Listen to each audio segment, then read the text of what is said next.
Domingo passado nós estudamos um pouquinho sobre aquela oferta incruenta que Caim então ofereceu a Deus. Oferta incruenta é uma oferta sem sangue.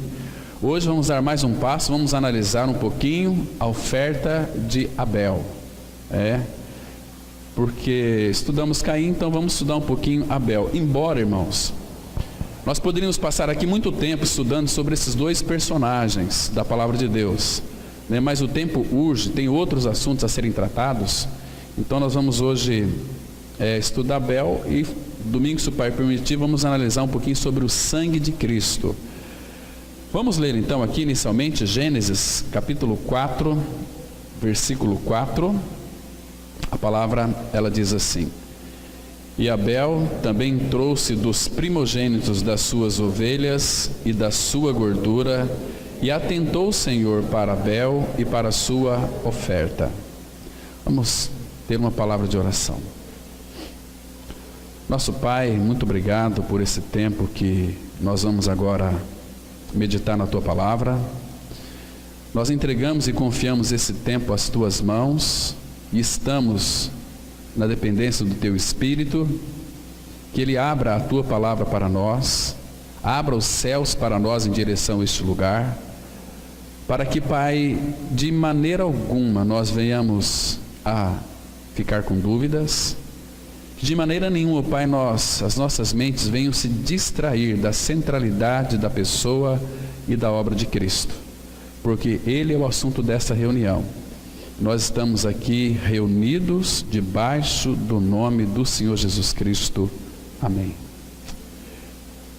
Queridos, eu estou muito contente, Estou vendo aqui duas pessoas que eu tenho um carinho muito especial.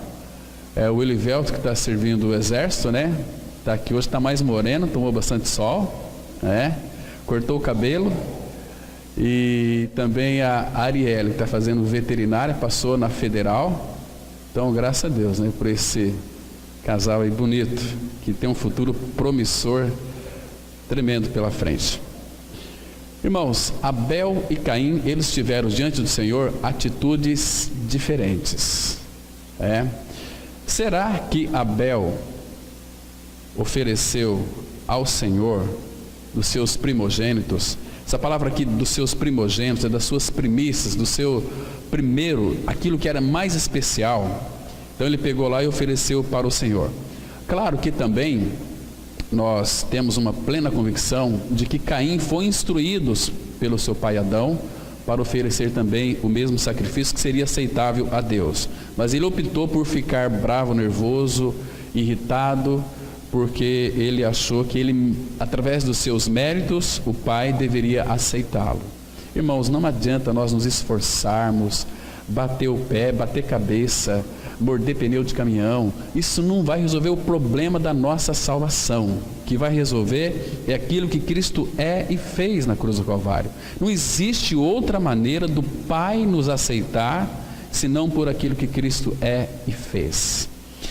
Então Abel, ele trouxe das suas primícias das suas ovelhas, aquilo que era mais especial, separou aquele cordeiro mais especial, então ofereceu ao Senhor como seu substituto, porque Abel também foi instruído por seus pais que ele era um pecador e que ele precisava de ser redimido, que ele precisava de ser substituído, precisava de um substituto. Então Abel trouxe aquele que ele acreditava, que ele cria que era o seu substituto. Então ofereceu aquele cordeiro e Deus o aceitou. Então aqui, se fosse para nós achar uma palavra para Abel, seria essa: obediência. Obediência seria a palavra aqui.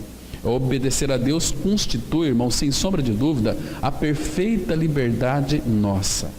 Quando nós então obedecemos, quanto mais obedecemos, mais nós somos livres. Cada dia mais a nossa liberdade que Ele nos libertou, isso através da obediência, nós estamos dizendo para o Senhor assim: olha, Senhor, eu tenho essa liberdade, eu fui crucificado com Cristo, meu pecado foi radicalizado da minha vida. Agora o que eu vou fazer com a minha liberdade? Lembra daqueles escravos antigamente, quando eles recebiam a carta de alforria por servir os seus donos durante 7 anos. Então no 7º ano lá ele sairia forro com a sua carta de liberdade. Mas para onde aqueles escravos iriam? Muitos preferiam sair e morrer, né, do que estar nas garras daquele patrão, do seu dono, que era tão carrasco. Mas muitos daqueles escravos, isso traz uma figura tão linda a respeito de Cristo, a nossa liberdade que temos em Cristo, porque se nós fôssemos de fato escravos de uma pessoa que fosse tão generosa, tão amorosa conosco, eu acho que quando ele viria com aquela carta de alforria para nós, ficaríamos muito tristes, porque o homem nos tratou tanto bem, o nosso dono, que nós desejaríamos servi-lo, mas agora não porque ele nos comprou, não porque de fato ele pagou o nosso preço, mas porque agora nós amamos o nosso Senhor e queremos servi-lo com coração voluntário. Irmãos, é isso que o Pai quer de nós.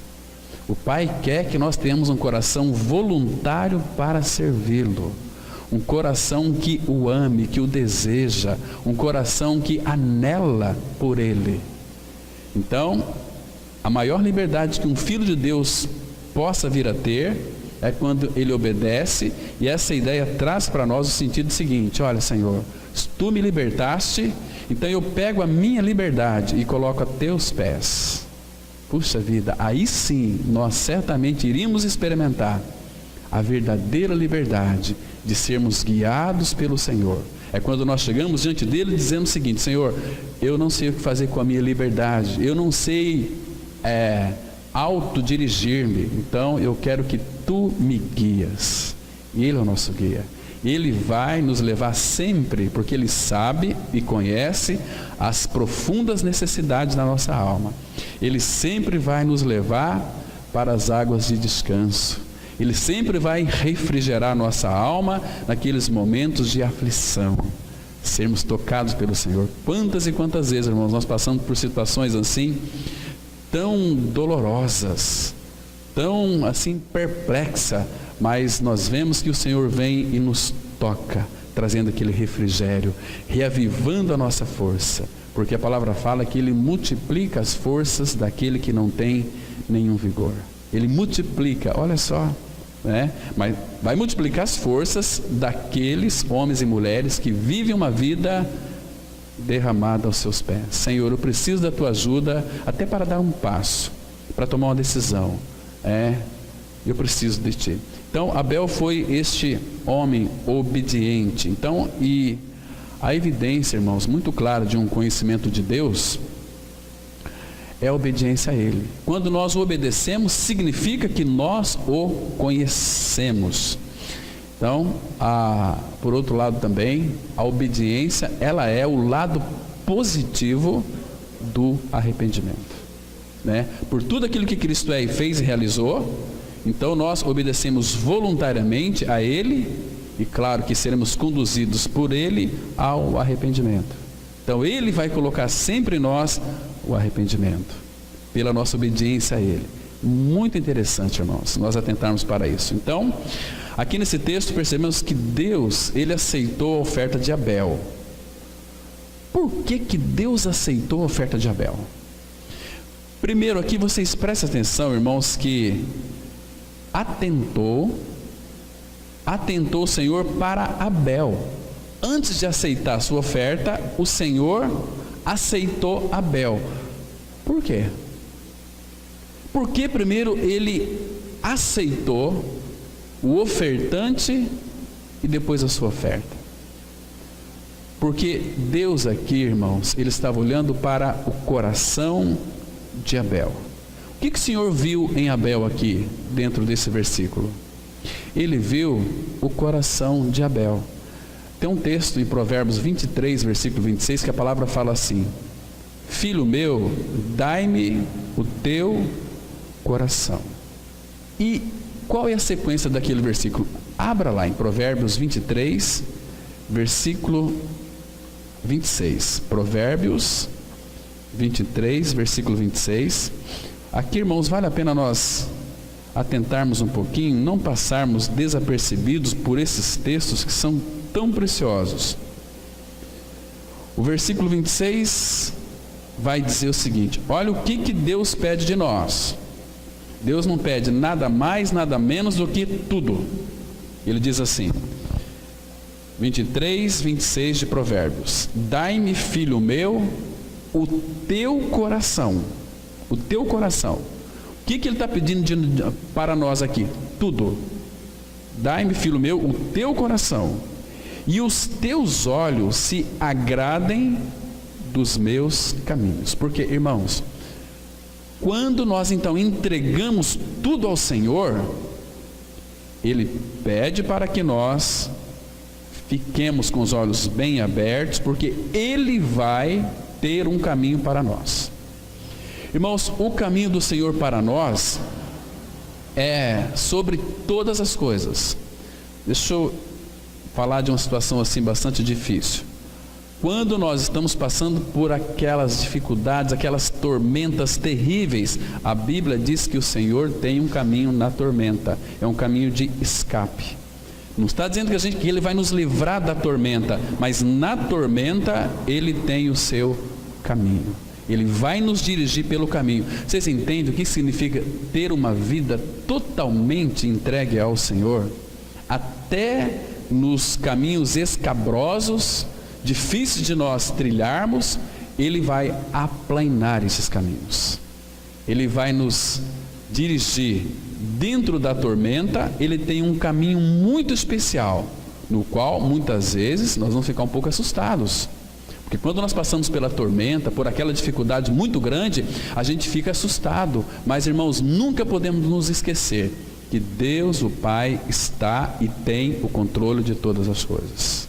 Então, Abel aqui ofereceu para o Senhor aquilo que procedia do seu coração. Agora, irmãos, os caminhos do Senhor, eles são caminhos excelentes. Os caminhos do Senhor são caminhos deleitosos. Todo filho de Deus se delicia no caminho do Senhor. Agora, irmãos, nós, falando de uma forma bem clara, bem real, nós, em nós mesmos, não nos conhecemos. A palavra fala assim, naquele texto lá, Jeremias, abra lá, capítulo 17, versículo 9. Jeremias 17, 9. A Bíblia vai mostrar que nós não nos conhecemos, porque nós somos possuidores de um coração que é enganoso, é um coração desesperadamente perverso, corrupto, Quem o conhecerá esse coração? Aqui Jeremias 17, versículo 9, diz assim, olha: enganoso é o coração. Por que Ele pediu tudo de nós? Dai-me o teu coração. Quer trocar esse coração. Então, enganoso é o coração. Se existe algo enganoso em nós, é quando nós pensamos que não estamos enganados com o nosso coração. Porque o coração é enganoso. Isso acontece muitas vezes no relacionamento, os namoros, os nossos amigos, Puxa, eu confiava tanto em você e você conseguiu me trair, me frustrar nessa amizade tão linda. Mas por quê? Enganoso é o coração. Eu prometo ser uma pessoa que vai cuidar de você, que vai te amar. Enganoso é o coração mais do que todas as coisas. Eu prometo, se eu for eleito, construir nessa cidade um rio. Enganoso é o coração. Então as promessas, elas são da boca para fora, porque o homem tem um coração que o engana, e o engana mais do que todas as coisas. E esse coração é um coração desesperadamente corrupto. E ele faz uma pergunta aqui: quem o conhecerá? Agora, irmãos, quem fez o coração? O Senhor. Então, por isso que no versículo 10 ele diz assim: eu, o Senhor, esquadrinho o coração. Ou seja, ele está dizendo aqui: eu, o Senhor, conheço o coração. Ele pega o nosso coração, coloca nos quadrinhos pequenininhos, ele consegue ver tudo aquilo que está no nosso coração. Ele conhece, ele esquadrinha o nosso coração. Eu provo os pensamentos. Irmão, você vai entender isso? Como que pode alguém conhecer os nossos pensamentos. Às vezes nós estamos sentados perto de pessoas, aí chega mais pessoas, tem aquela pessoa que a gente não gosta. A gente já alimenta um pensamento contra aquela pessoa. Puxa vida, que triste aquela pessoa veio aqui. Nós estamos pensando, mas não contamos para ninguém. Mas o Senhor conhece os nossos pensamentos. E esses pensamentos nos afastam do Senhor. Está me entendendo, irmãos? Por isso que quando nós então entregamos a nossa liberdade ao Senhor, Ele vai nos guiar por um caminho chamado caminho do amor, para que quando esses meus pensamentos, que muitas vezes não são bons, eles começam a ser alimentados na minha mente, o Pai vai mostrar um caminho do amor. Ele sempre vai pelo seu Espírito apontar ao Calvário. Olha, você era uma pessoa odiosa, odiava todo mundo, mas mesmo assim eu lhe aceitei por aquilo que Cristo é e fez. O meu filho amou, eu amei. Você é meu filho agora, e você tem a capacidade para amar essa pessoa. Então Ele vai fazer isso. Quando nós somos guiados por Ele, irmãos, se nós desejamos um caminho de união com o Senhor, irmãos, Ele começa nos nossos pensamentos, nossos ouvidos, nossos olhos, com a nossa boca. Ele vai esquadrinhar todo o nosso coração. E se nós formos sábios, a gente sempre tem que fazer aquela oração do Salmo 139, os últimos 2 versículos. Sonda-me, ó Deus, e me conhece, porque eu não me conheço. E vê se há em mim algum caminho mau, e guia-me pelo caminho reto, pelo caminho da retidão, pelo caminho da cruz, pelo caminho do amor, pelo caminho da misericórdia, pelo caminho da paz. Porque se depender de nós, é para a gente ter paz com todos os homens. Irmãos, e quando nós de fato não absorvemos isso em realidade espiritual, a falta de paz, aquelas pessoas que nos inquietam, quando elas chegam, ela rouba a nossa paz. Aquelas pessoas, elas criam muros, não entre eu e ela, mas entre eu e o meu Senhor. Entende? Isso é muito interessante nós sabermos disso. Agora ele fala aqui, os pensamentos, isto para dar a cada um segundo o seu proceder, segundo o fruto das suas ações. Está vendo aqui? Que Ele quer mudar tudo, Ele quer adequar o nosso caminho, Ele quer fazer com que nós realmente estejamos nos trilhos da cruz, e que tenhamos sempre aquela consciência de que é não mais você, mas Cristo em você. Está entendendo, irmãos? Se é não mais eu, então, irmãos, para que essa resistência contra nós mesmos? A nossa alma tem que ser colocada no lugar dela. Agora existe um rei que instaurou o seu reino no meu interior, então eu tenho que entender que eu sou súdito deste reino. Irmãos, e o Senhor não é injusto conosco. Ele não cometeu injustiça com ninguém e nem vai cometer injustiça com nenhum dos seus filhos. Se nós então esperarmos que Ele nos guie, ainda que seja contra a nossa vontade, nós não aceitamos aquele convite, negar a nós mesmos.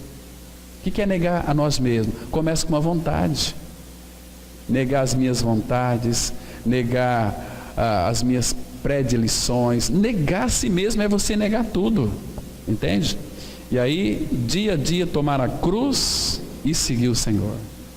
Porque Ele já abriu todas as picadas, abriu todos os caminhos. Então, os caminhos de Deus são caminhos infinitos, são caminhos de santidade, caminho de amor, caminho de alegria, caminho de... Tem inúmeros caminhos que Ele tem proposto para cada um de nós. E Deus não vai deixar um filho dele ir para um caminho sem que Ele esteja presente. Ele caminha junto conosco. Jesus disse: eis que eu estou convosco todos os dias. Todos os dias. O sofrimento que nós venhamos a sofrer, Ele vai sofrer também. As nossas alegrias, Ele vai se alegrar também. Agora, quando nós procuramos nos alegrar com aquilo que não tenha um sentido espiritual, nós vamos entristecer o Espírito Santo de Deus. Isso é terrível para nós que somos filhos dele. Então, o que Deus tinha em mente aqui, e foi passado para Adão e Eva, e Adão e Eva passou para Abel e Caim, é que ele sempre desejou um cordeiro separado para ele. Você pode ler depois lá deixa eu ver mais um texto para a gente entrar aqui, em Êxodo capítulo 13. Então o Senhor sempre requereu isto para ele, dizendo o seguinte, olha aqui, que coisa linda, irmãos. Isso que está escrito em Êxodo aqui, isso que já estava no coração do Pai antes da fundação do mundo. E a Bíblia diz assim, olha, Êxodo 13, 1 e 2, a palavra fala, olha, disse o Senhor a Moisés, consagra-me todo primogênito, ou seja, todo primogênito é separado para o Senhor, é separado para Ele mesmo. De quê? Todo que abre a madre de sua mãe entre os filhos de Israel, tanto de homens como de animais, é meu. Então, irmãos, lembra quando aqui a 10ª praga que ceifou todo o primogênito do Egito? Todo o primogênito de Israel também morreu, porque esse versículo aqui faz referência a 2 Coríntios 5,14. O amor de Cristo nos constrange, julgando nós isto: um morreu por todos, logo todos morreram. Então, consagra-me todo é meu. Então, é uma vida de morte para Ele, ou seja, levando sempre por toda parte o morrer dele. Então, naquele dia que morreram os primogênitos do Egito, literalmente, mas espiritualmente, todo primogênito entre os filhos de Israel é meu, ele disse aqui, tanto de homens como de animais é meu. Então por isso que Abel ofereceu não de segunda categoria, mas trouxe dos primogênitos. Primeiro gerado era algo muito especial, um cordeiro especial, não era qualquer cordeiro. Vamos pegar aquele lá. Não, era escolha a dedo. Ele escolheu, aqui a palavra fala, Abel trouxe dos primogênitos, das suas primícias, de algo muito especial para oferecer ao Senhor. Irmãos, nós que oferecemos ao Senhor coisas de segunda mão, né? Nós que não temos, muitas vezes, vivemos uma vida relaxadamente para com o Senhor, nós não oferecemos nosso tempo para o Senhor, entendeu? Ele já deu tudo para nós, e o que nós devolvemos para Ele, irmãos? Será que temos tempo para com o Senhor? Você já percebeu que há 24 horas do nosso tempo é para nós mesmos, para o mundo, para as atividades do mundo, e sobra só o restinho para o Senhor, sobra só o bagaço para o Senhor? Como uma vez, lá no estado do Paraná, um senhor, fui pregar para ele a palavra, falou, não, eu estou muito jovem ainda, ele tinha uns 63 anos, eu vou me dedicar a Deus mais para frente, quando tiver uns 70, 80 anos, vai dedicar o bagaço para Deus.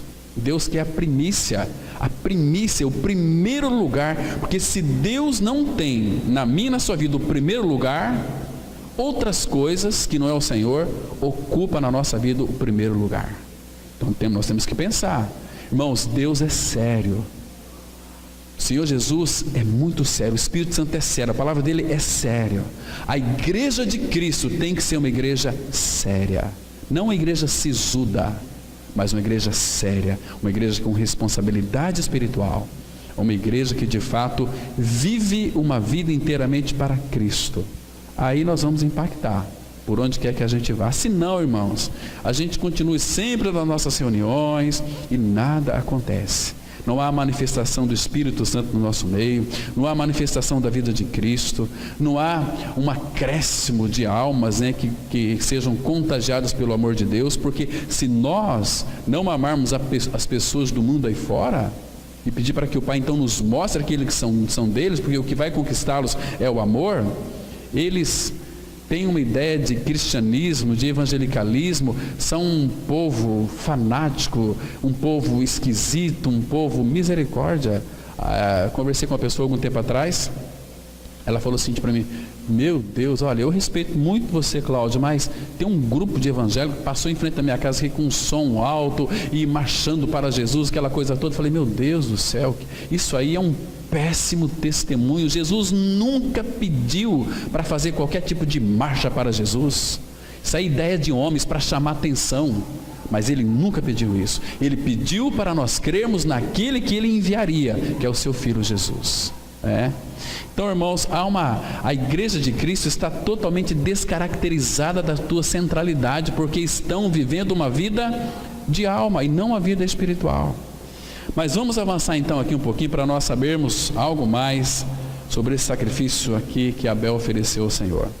Pela fé, Abel compreendeu a gloriosa verdade que Deus podia ser aproximado por meio de sacrifício, que havia possibilidade de um pecador pôr a morte de outro entre si mesmo e as consequências do seu pecado, para que as exigências da natureza de Deus e os tributos do seu caráter pudessem ser satisfeitos pelo sangue de uma vítima imaculada, ou seja, uma vítima oferecida para cumprir as exigências de Deus e as profundas necessidades do pecador. Irmãos, tanto essa oferta de Abel aqui, como o sacrifício de Cristo, ela sempre satisfaz duas exigências. A primeira delas, a exigência de Deus.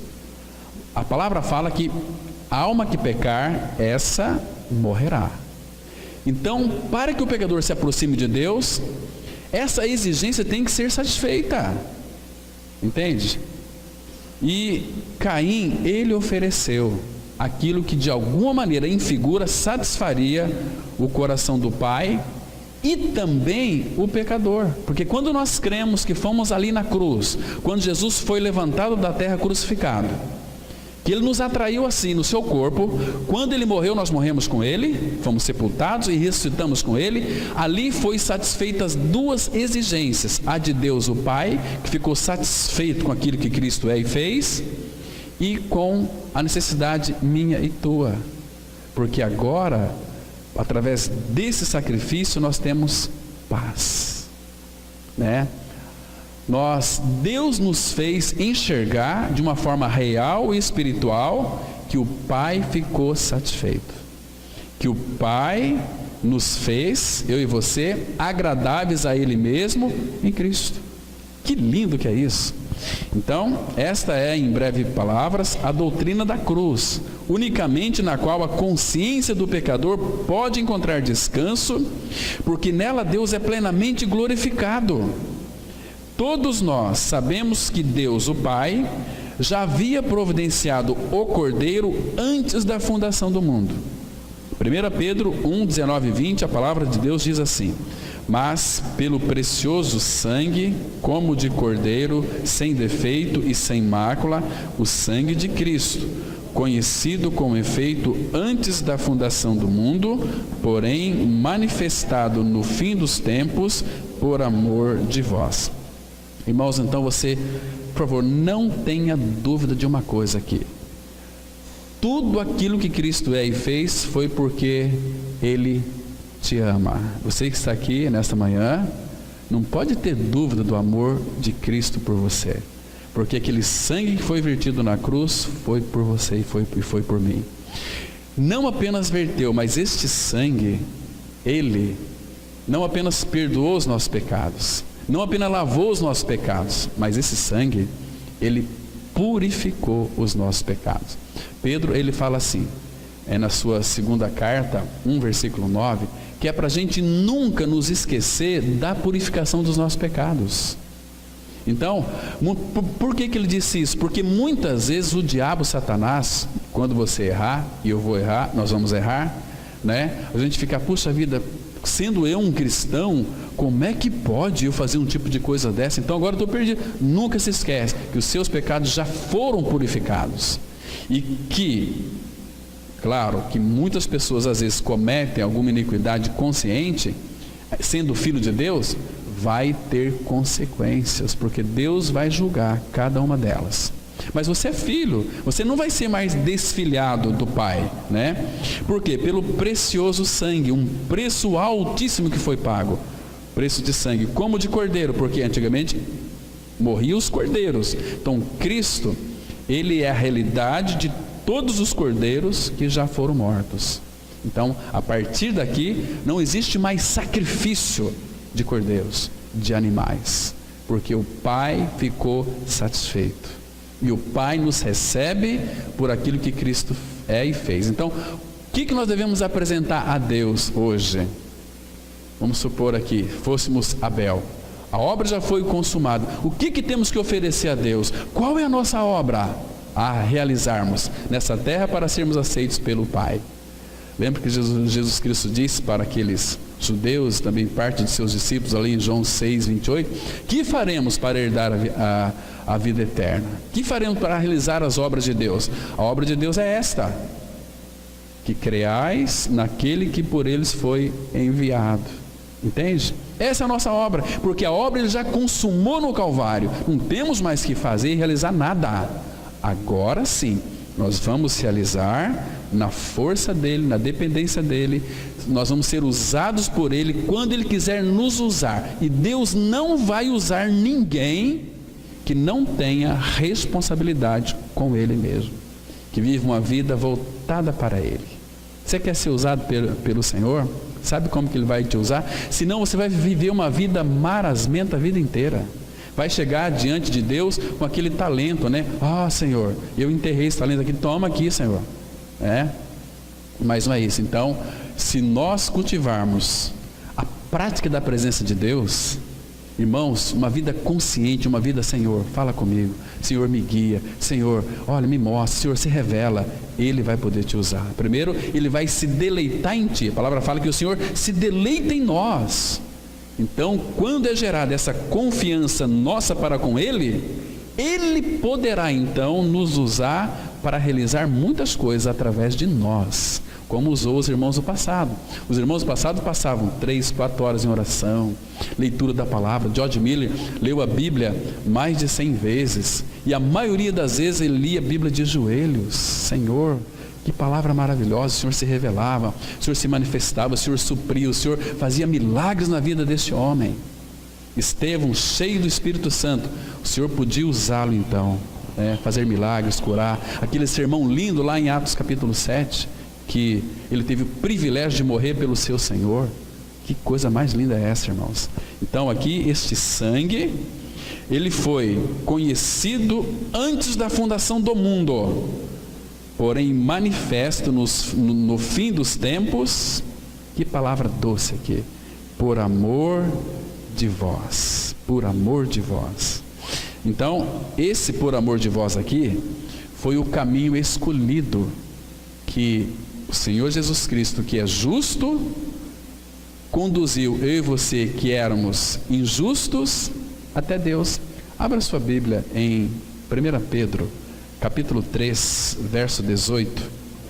Irmãos, nós temos uma declaração tão linda aqui, tão preciosa, tão maravilhosa, que graças ao Senhor, porque isso aqui está escrito na palavra dele, e é para nós, né?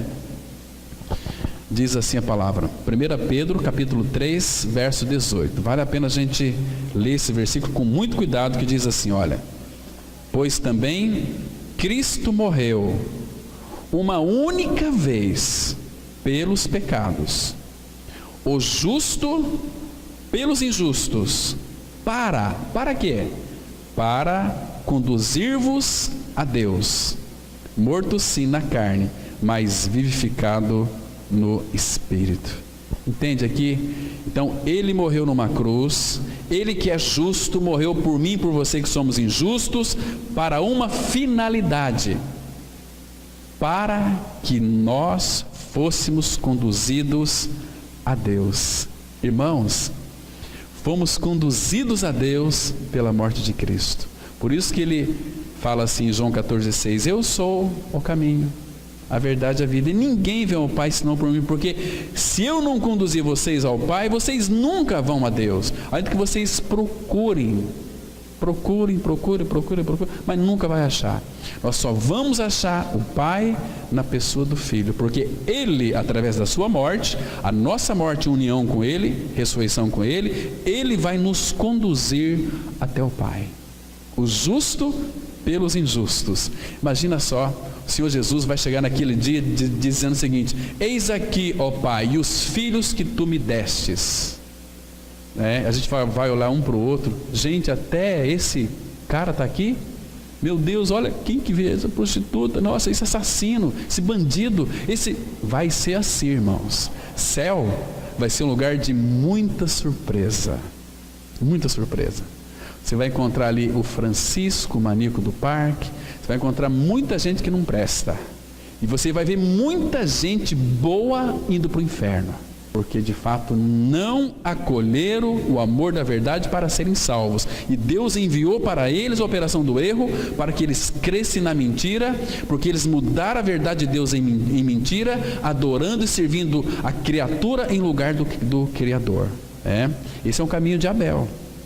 Mas vamos avançar aqui. Todo pecador divinamente convencido deve sentir que a morte e o julgamento estão na sua frente, como o justo galardão dos seus feitos. Pode afadigar-se e trabalhar, pode com o suor do seu rosto produzir uma oferta, pode fazer votos e resoluções, pode alterar o seu modo de vida, pode reformar o seu caráter, pode ser moderado, ter boa moral, ser reto e, na aceitação da palavra humana, bom religioso. É impossível ao pecador, por suas próprias obras, colocar-se a si próprio na vida e triunfo do outro lado da morte e juízo. Pelas obras da lei, ninguém poderá ser justificado diante de Deus. Vamos ler aqui Romanos 3:20, que diz assim: visto que ninguém será justificado diante dele por obras da lei, em razão de que pela lei vem o pleno conhecimento do pecado. Quando a pessoa começa a querer fazer algo para ter aceitação de Deus, é o caminho de Caim. A palavra fala aqui, visto que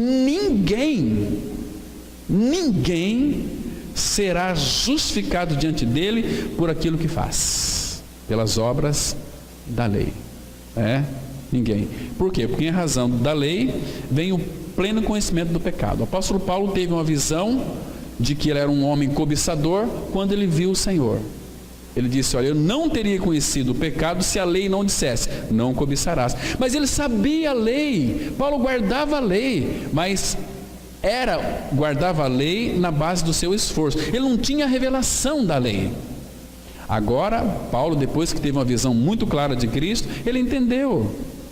Ele entendeu que na cruz Cristo havia crucificado não apenas o pecado dele, mas o pecador também. Que o apóstolo Paulo agora tinha morrido para a lei. Ele fala isso lá em Gálatas 2:19. Porque eu, mediante a própria lei, morri para a lei a fim de viver para Deus. Estou crucificado com Cristo. Só podemos viver para Deus morrendo para a lei, porque a lei é o nosso marido com que todos nós nascemos. Assim, Romanos 7:4 fala assim: assim também, meus irmãos, vós morrestes relativamente à lei por meio do corpo de Cristo, para pertencer a outro.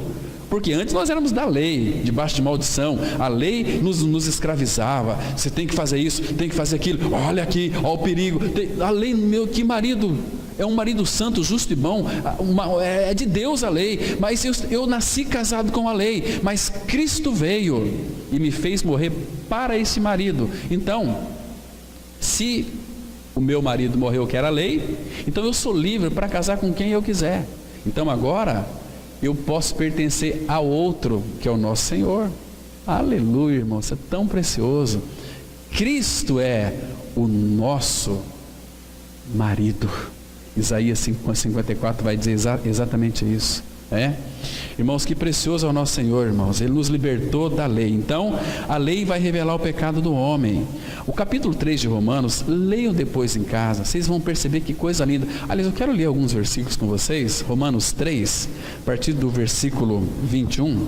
Romanos capítulo 3, a partir do verso 21. Veja que coisa impressionante. Irmãos, isso não significa que nós estamos anulando a lei, muito pelo contrário, nós exaltamos a lei. Mas diz assim a palavra: mas agora, sem lei, se manifestou a justiça de Deus testemunhada pela lei e pelos profetas. Os profetas haviam falado, tanto é que Jesus falou lá em Lucas 24, de 44 até o 48, que ele abriu o entendimento para que eles compreendessem as Escrituras, e disse que tudo estava escrito na lei de Moisés, nos Salmos e nos profetas, se resume na sua morte e ressurreição, Aí ele fala aqui o verso 22, justiça de Deus mediante a fé em Jesus Cristo, para todos, e sobre todos os que creem, porque não há distinção, pois todos pecaram e carecem da glória de Deus. Agora olha o versículo 24: sendo justificados gratuitamente por sua graça, mediante a redenção que há em Cristo Jesus, a quem propôs no seu sangue como propiciação mediante a fé para manifestar a sua justiça, por ter Deus na sua tolerância deixado impunes os pecados anteriormente cometidos. Irmãos, se quando cremos no Senhor Jesus Cristo, nós recebemos do Pai todo perdão, nenhuma punição dos pecados que nós cometemos anteriormente, seja lá que tipo de pecado que for, Ele, na sua tolerância, deixou impunes. Claro que se foi algo aqui nessa terra, pelas leis dos homens, vamos ter que pagar o preço, mas diante do Pai a conta foi paga. Cristo morreu, morremos com Ele, ressuscitamos com Ele, Zé Fini, passa a conta, passa a régua, tem mais nada a ser pago, tudo foi feito, está consumado, nada resta mais para nós fazermos, né? Agora, qual que é a finalidade? Versículo 26: tendo em vista a manifestação da sua justiça no tempo presente, para Ele mesmo ser justo e o justificador daquele que tem fé em Jesus, daquele que tem fé ou daquele que crê em Jesus. Agora olha o 28, a conclusão aqui, ele diz assim: concluímos, pois, que o homem é justificado pela fé, independentemente das obras da lei. É pela fé, entende, irmãos? Que coisa mais preciosa!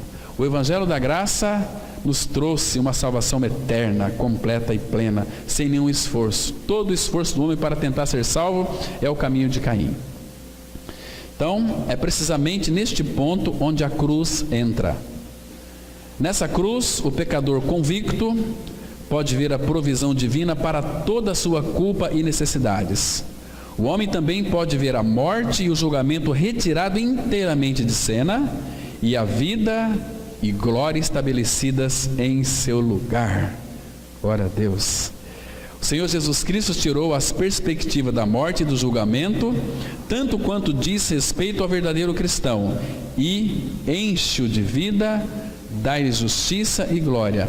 Isso aqui, irmãos, é muito claro nesse texto aqui de 2 Timóteo 1, 9 e 10, que diz assim: que nos salvou e chamou com uma santa vocação, não segundo as nossas obras, mas segundo o seu próprio propósito e graça, que nos foi dada em Cristo Jesus, antes dos tempos dos séculos, e que é manifestada agora pela aparição de nosso Salvador Jesus Cristo, o qual aboliu a morte e trouxe a luz, a vida e a incorrupção pelo Evangelho. A palavra aqui, incorrupção, é a ideia aqui de imortalidade.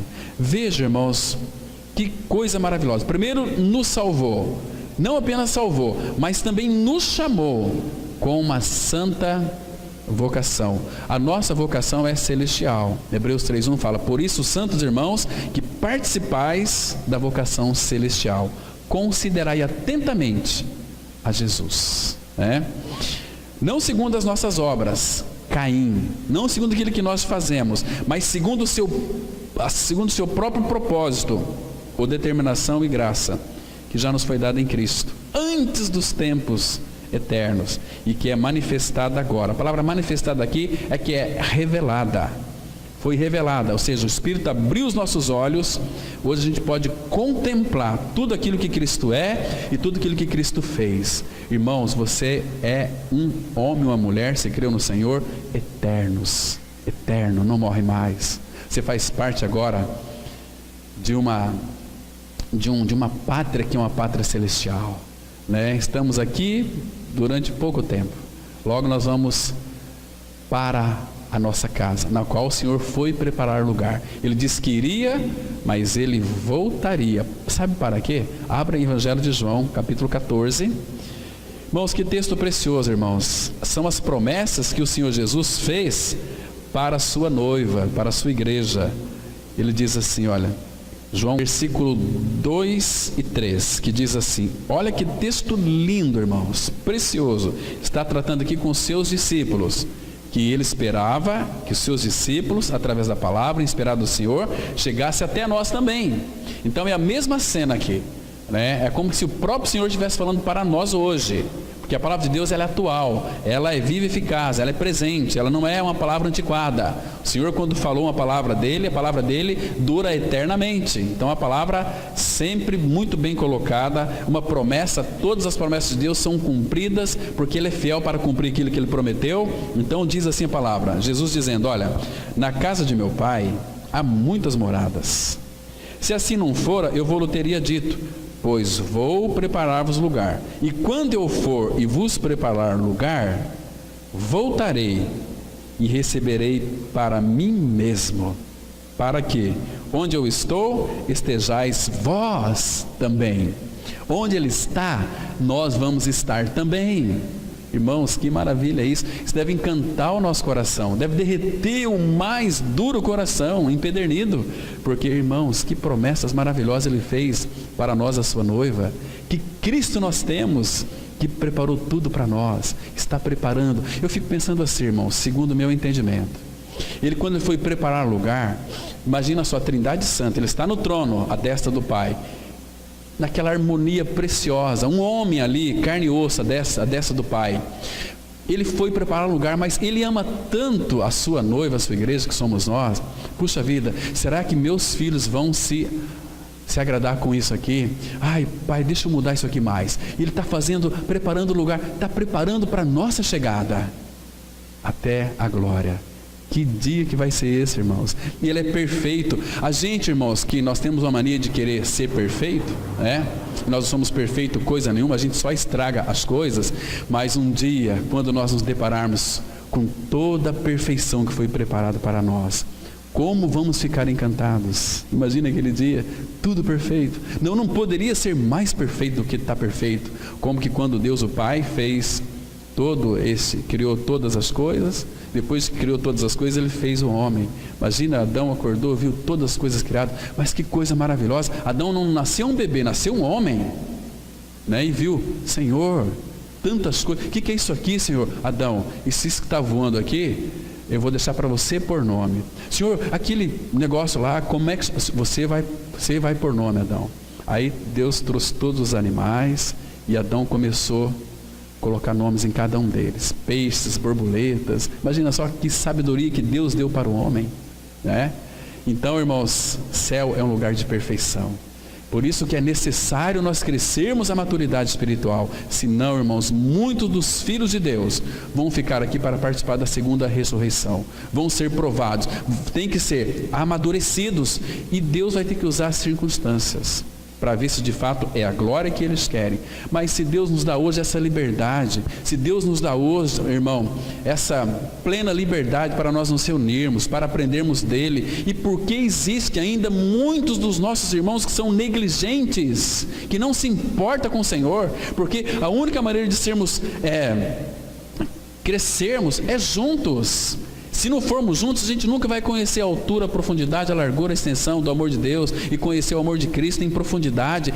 Isoladamente, irmãos, nós estamos retrocedendo, estamos caindo, nós ficamos uns cristãos nojentos, uns cristãos azedos, uns cristãos assim, sabe, irados, estressados, uns cristãos misericórdia, que não têm a revelação do amor de Deus. Por quê? Porque não estão imbuídos em conhecer o Senhor, não estão querendo mesclar com o Senhor, mesclando com os nossos irmãos, ainda no nosso meio ainda, irmãos, no meio da nossa assembleia, precisamos ainda praticar mais este amor que já foi nos dado, e assim nós vamos estar cumprindo todo o propósito do Pai, toda a lei de Cristo. Temos que amar uns aos outros, irmãos, com aquele amor precioso que Ele nos deu. Quando o Pai contempla os seus santos, amando uns aos outros, esta é a minha família. Olha, o Espírito Santo vai se colocar no nosso meio e vai dizer, amém, isso mesmo que o Pai propôs, vocês são obedientes, vocês estão amando, vocês estão praticando o amor. Entende? Que coisa maravilhosa. Jesus, glorificou a Deus, tirando aquilo que nos conservaria separados para sempre da sua santa e bem-aventurada presença, e aniquilou o pecado. Por isso o pecado foi tirado. Jesus, em sua morte, destruiu a morte para sempre. Hebreus 9:26b diz assim: agora, porém, ao se cumprir os tempos, se manifestou uma vez por todas para aniquilar pelo sacrifício de si mesmo o pecado. Irmão, na cruz, Ele mesmo foi aquele que pagou o preço. Foi pelo sacrifício de si mesmo que Ele aniquilou o pecado. Ele destruiu o pecado, a morte, o diabo, Satanás, tirou tudo de nós, para que nós pudéssemos então nascer uma noiva tão preciosa para Ele. Foi Ele mesmo que levou lá na cruz, sobre o seu corpo, no madeiro, os nossos pecados, para que nós então, mortos aos pecados, vivamos para a justiça, e por suas feridas nós fomos definitivamente sarados.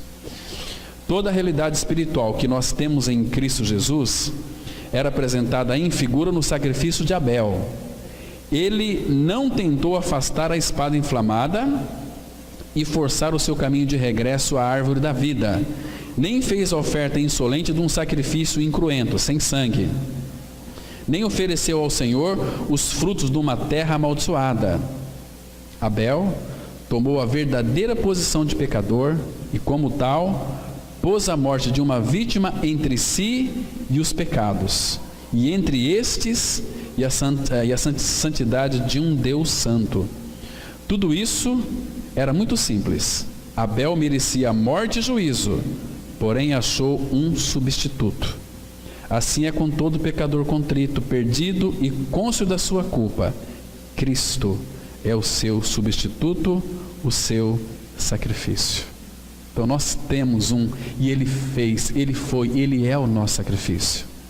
Meus irmãos, que precioso. E nós participamos daquele sacrifício. Aqui em Romanos, capítulo 6, versículo 5, vai dizer exatamente isso. Vamos ler juntos aqui. Porque se fomos unidos com Ele na semelhança da sua morte, certamente o seremos também na semelhança da sua ressurreição. A palavra aqui, unidos, ela é muito clara, né? Porque se fomos unidos, irmãos, não existe outro caminho para chegar ao Pai se não for na nossa união com Cristo em sua morte e ressurreição. Não adianta a gente ouvir mensagens a vida inteira, mensagens bonitas, lindas, maravilhosas, e se nós nunca tivermos esta experiência de união com Ele. Tem outra versão corrigida que fala assim: porque se fomos plantados juntamente com Ele na semelhança da sua morte, também o seremos na da sua ressurreição.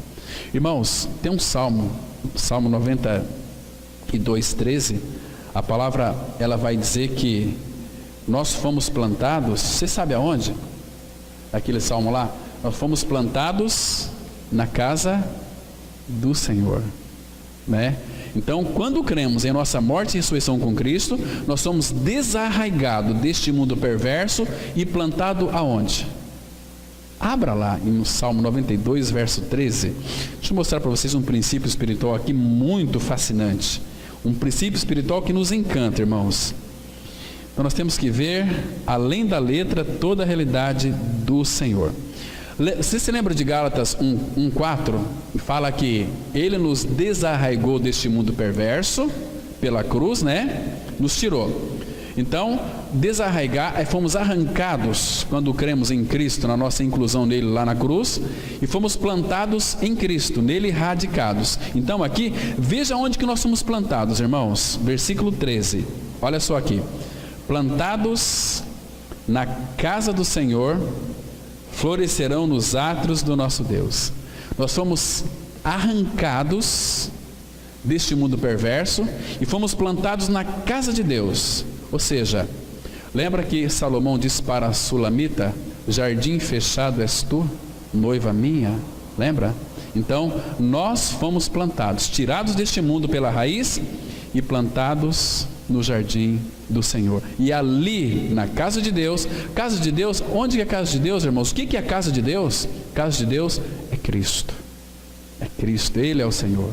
Isso aqui João interpreta lá em João capítulo 2. Mas a casa de Deus, nossa casa de Deus, é Cristo. Estamos em Cristo, Cristo em nós. Se alguém está em Cristo, é a nova criatura. E fomos plantados na casa de Deus, no jardim de Deus. Como que nós não vamos florescer? Imagina o brilho que é um filho de Deus, porque o Espírito Santo é aquele azeite que traz brilho ao nosso rosto, à nossa face. Que lindo é o nosso Senhor. Isso nos encanta.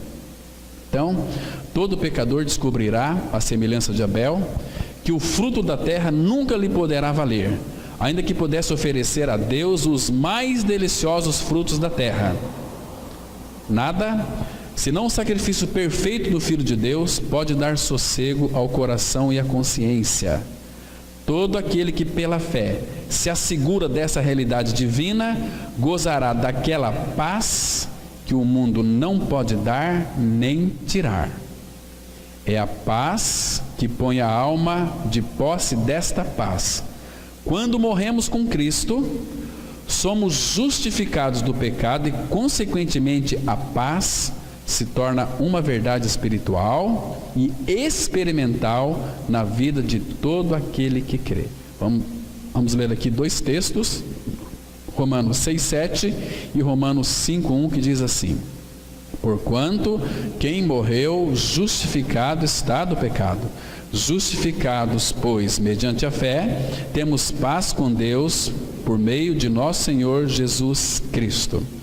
Irmãos, é quem morreu apenas que está justificado do pecado. Morremos com Cristo, estamos justificados. Então, se fomos justificados mediante a fé, eu tenho que crer neste fato consumado. Então agora nós temos paz com Deus por meio dele, por meio de Cristo Jesus. Então, irmãos, muito cuidado em crer em algo que não esteja relacionado à palavra. É crer como diz a palavra. 1 Coríntios 15:2, Paulo fala assim: se vocês não crêem como diz a Escritura, a crença de vocês é uma crença em vão. Não, mas nós temos experiências, Deus fala conosco. É segundo a palavra? Se não for segundo a palavra, ainda que faça chover milagres, rejeite. Paulo fala assim: ainda que nós, ou mesmo um anjo vindo do céu, vos pregue evangelho que vá além do que temos anunciado ou pregado, seja maldito. Então, é crer como diz a palavra. Jesus disse: quem crer em mim, como diz a Escritura, do seu interior fluirão rios de água viva. Então é por isso que Abel ofereceu maior sacrifício do que Caim. Não se trata de uma questão de sentimentos, como muitos pensam. É inteiramente uma questão de fé num fato consumado. O sentimento não é fé. A fé não é uma coisa de hoje nem de amanhã. É um princípio imperecível, emanado de uma origem eterna, a saber, do próprio Deus. Porque Cristo é a fé, é o autor da fé, é o consumador da fé. Portanto, quando nos apossamos da verdade de Deus, Ele nos leva para a sua presença eterna. Colossenses 3,3 diz assim: porque morrestes e a vossa vida está oculta juntamente com Cristo em Deus. Irmãos, não apenas a nossa vida está oculta com Cristo em Deus. E o que mais que tem aqui nesses versículos? O que mais tem para nós nos apropriarmos aqui? Morremos, é um fato. E a nossa vida, a vossa vida está, não é que vai estar, ela está escondida juntamente com Cristo em Deus. Mas, irmãos, tem mais coisas aqui. Tem coisas profundas que são nossas agora. São coisas profundas que eu quero que vocês abram a Bíblia de vocês em Daniel capítulo 7. Daniel capítulo 7. Quem estava na reunião ontem pôde participar desses momentos tão graciosos que o Pai nos proporcionou ontem à noite. Diz assim a palavra, Daniel 7, versículo 13 e 14. Irmãos, nesses dois versículos aqui, é que Daniel teve uma visão tão linda, não de Cristo vindo, mas de Cristo indo e adentrando o trono da glória, no momento em que ele foi glorificado. Olha só, Daniel 7, versículo 13 e 14. Presta atenção aqui, irmãos. Irmão, esse texto é fundamental, um texto lindo, profundo, que os discípulos viram Jesus até que uma nuvem os ou encobriu, lembra? Depois não viram mais, mas Daniel era como que ele estivesse lá, esperando Jesus entrar na glória. E ele diz assim, olha aqui, versículo 13: eu estava olhando nas minhas visões da noite, e eis que vinha, não descia, e eis que vinha com as nuvens do céu, como filho do homem, e dirigiu-se ao ancião de dias. Sabe quem que é esse ancião de dias aqui? Deus o Pai. Porque Jesus, quando ele vai voltar, ele não vai se dirigir ao ancião de dias, ele vai voltar e todo olho vai ver a volta dele, né? Mas aqui Daniel está mostrando que ele subiu, vinha com as nuvens, e a palavra fala lá em Atos 1, de 9 a 11, que ele foi levado, uma nuvem encobriu, depois não viram mais ele. Então ele vinha com as nuvens do céu, e como filho do homem, se dirigiu ao ancião de dias, e fizeram chegar até ele, e foi-lhe dado, então aqui é a glorificação de Cristo, foi-lhe dado domínio e glória e o reino, para que os povos, nações e homens de todas as línguas o servissem. O seu domínio é domínio eterno, que não passará, e o seu reino jamais será destruído. Aqui em Filipenses 2, versículo 10 e 11 fala que lhe foi dado um nome que está acima de todo nome, para que o nome de Jesus se dobre todo o joelho, o céu, na terra e debaixo da terra. Mas, irmãos, tudo isso Cristo ele recebeu para ele. Agora, irmãos, aqui um detalhe muito importante: morrestes e a vossa vida está escondida com Cristo em Deus. Irmãos, o que nós recebemos do Senhor, irmãos? O que emana da glorificação de Cristo para nós? Está aqui no versículo 27, que diz assim, desse mesmo capítulo, olha só: o reino que ele recebeu, o domínio que ele recebeu, e a majestade dos reinos debaixo de todo o céu serão dados ao povo dos santos do Altíssimo. Irmãos, você entende o que isso significa? Você entende o tamanho da riqueza que eu e você nós temos nele? Que coisa mais impressionante. E fala aqui o seguinte: o seu reino será reino eterno, e todos os domínios o servirão e lhe obedecerão. Precisa de mais o que aqui, irmãos? Mais nada. Então, versículo 28 fala assim: aqui terminou o assunto. Aqui terminou, não tem mais nada para falar, porque ele já deu tudo para nós, conquistou tudo por nós. Então vamos avançar aqui. Abel tinha fé e, portanto, ofereceu o sangue e a gordura, os quais, em figura, mostram a apresentação da vida e também a excelência inerente da pessoa de Cristo. As Escrituras Sagradas nos mostram que Cristo é a nossa rocha, e é por isso que a segurança de todo aquele que morreu com Cristo está estabelecida sobre um fundamento que nada pode abalar.